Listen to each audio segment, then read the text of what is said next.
My name is Charles, and I'm a detective. I have been previously involved in roles in the corrections arena. I was a corrections officer for a few years.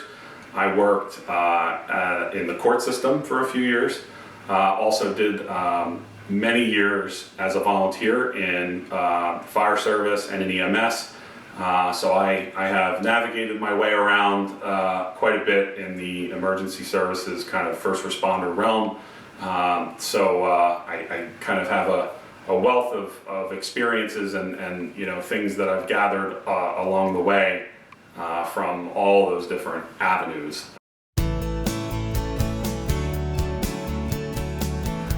So I first discovered yoga at the urging of my wife. She said, you should really come and check out this community yoga class that I'm going to. She had been attending some yoga classes and really found it to kind of be helpful. Her doctor had suggested it to help cut down on repetitive injuries from running and things like that. I was experiencing a little bit of some leg and ankle issues after running. So I was kind of looking at it as a way to increase my flexibility and get a good stretch in. So I went to these community classes that were offered by a studio that's around me. And they brought yoga out to the community at a very low price, or maybe it was free, I don't really remember. But it was a great way for me to experience the practice of yoga. It was a very nice setting. We were doing it out kind of like in a park near a river. So there was quite a bit of scenery. It was very relaxing. And I initially experienced it for the physical benefits of a way to vary up my workout routine and a way to get a good stretch in to avoid physical injuries from running and other stuff. And I was pleasantly surprised to discover some other benefits of it as well.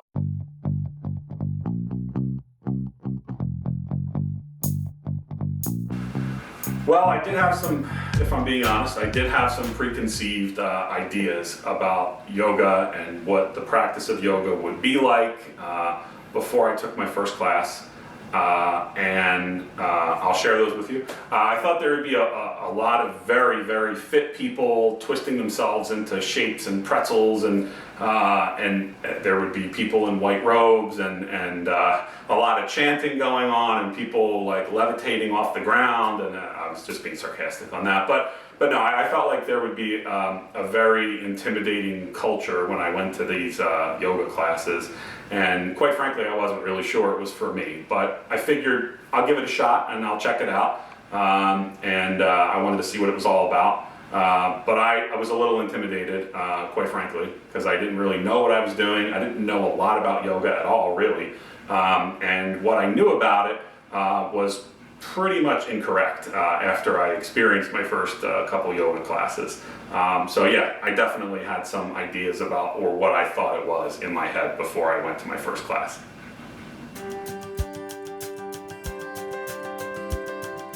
So after I discovered yoga, I found that there was a lot in it for me, not just in the physical sense, but there was also some emotional benefits that I was experiencing too. And what I didn't really understand at first was I was there for the physical aspect of the workout, but what had made its way to me without really realizing it was some of the principles of yoga, which deal with mindfulness, which is the ability to be present in the moment and kind of block out some of the thoughts that we have that are constantly cluttering our minds. And some of that hyper-awareness that as first responders we know all too well. It's what keeps us safe. It's a necessary tool, but the brain and the body can't survive 24/7. Hypervigilance, it's just not set up for that. So those tools that I found, breathing, controlling my breathing, mindfulness, a little bit of meditation, all those things came to me as a result of being there for the workout. So I continue to practice it now because there's a lot more there other than just a workout for your muscles and for your body. there's a lot of emotional tools there that can be gained as well from yoga. And there's a lot of different types of yoga too, so it's not just all fast-paced, sweaty, getting a good workout in. There's really a lot that can be experienced as a result of that. So that's why I continue practicing it now, for the myriad of benefits that it offers.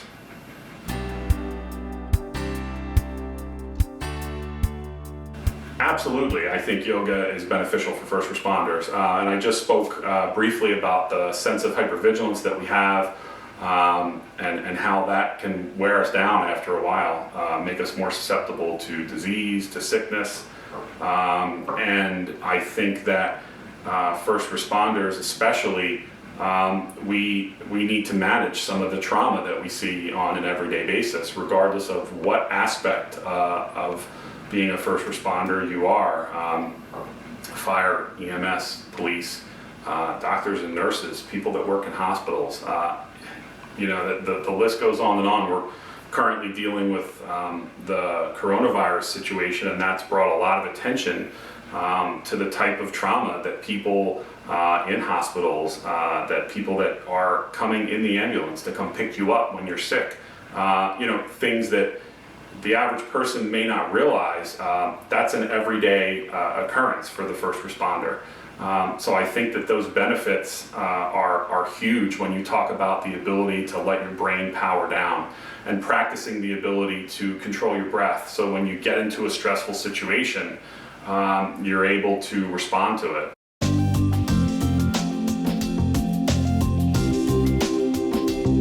Well, sure, I practiced a lot of yoga classes and learned that there's different types of yoga and there's different tools that you gain along the way. Not the least of which, like I mentioned, were mindfulness, a little bit of meditation, but there's restorative yoga as well.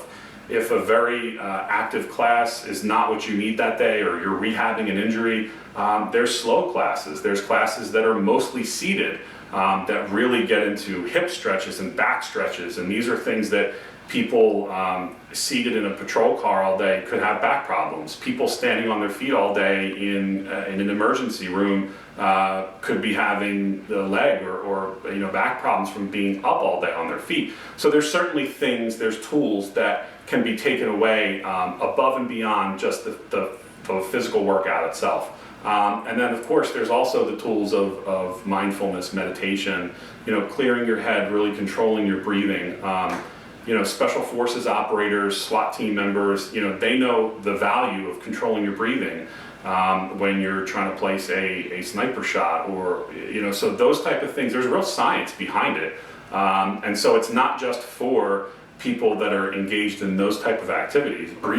Controlling your breathing and calming your body systems down is really something that everyone can get something from. So I think there's lots to take away from it besides just the physical activity that's on your mat. And when you learn those tools, it's easy to employ them off your mat. Learning how to control your breathing, learning mindfulness, and practicing mindfulness before your shift, etc., that can focus you to be more aware and more effective to respond to what you need during the course of your job.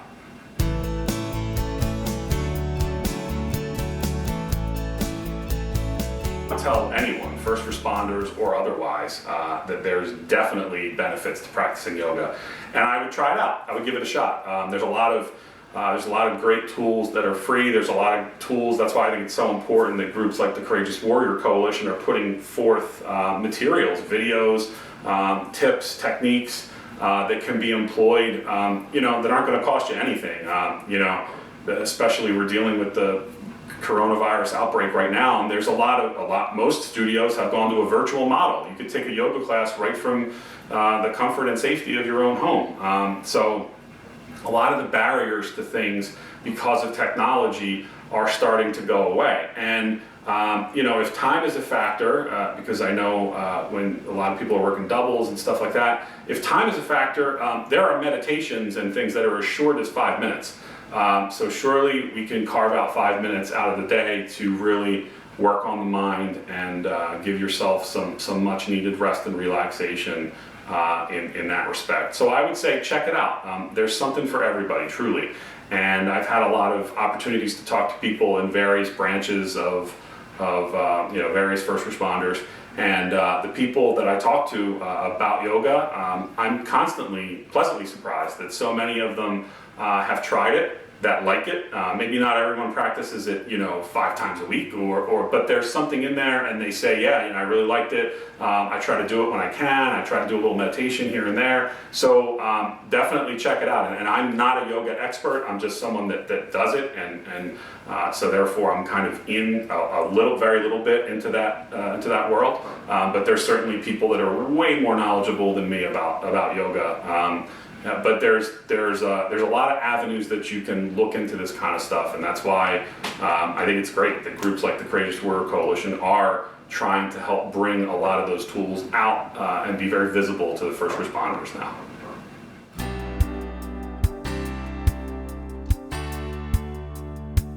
I would say that right now, because of the pandemic, the stress levels are very high on a lot of first responders right now. And even when that breaks, there's going to be additional things that we have to deal with. A lot of people are in survival mode right now, and they're getting the job done, but they're going to need tools afterwards as well. Just when the pandemic goes away, hopefully soon, the problems aren't going to go away. People are feeling isolated. People are feeling the lack of connection with others right now. And so these tools are going to be even, I would say, arguably more important to most first responders after we go back to life as normal. And suicide amongst first responders is a huge problem that we're only really starting to understand. Maybe that we need to talk a little bit more about that, and not just a mandatory check the box training that we go to every year, but to give tools that you can put into your toolbox that will help you all the time before things get to a point where you're feeling like it's too much. And so I think that is why I'm really excited that these tools are getting rolled out because ultimately it's about saving lives. And as first responders, we're there for the people that we serve, but we want to make sure that we have our partners back and our brothers and sisters on the line with us, whether that be in the ICU, in the ER, on a patient floor, on an engine, on an ambulance, rolling up in a patrol car. There's a lot of different pieces to the puzzle. And we need to have each other's back, just like we do. We provide backup, and we have tools on our tool belt or in our jump kit or in a crash cart to be able to deal with problems on the job. We need to have those tools on our tool belt to be able to deal with emotional well-being too. So, in closing, that would be what I would tell anyone, first responder or otherwise. Is that there's so many aspects of this that find what speaks to you. And it may not be yoga, it may be mindfulness, or it may be meditation or yoga nidra. But whatever it is, find it and encourage others to discover what's in it for them too.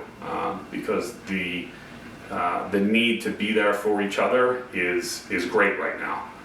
So I would say definitely check it out and see what's in it and what speaks to you. And stay well and stay safe out there.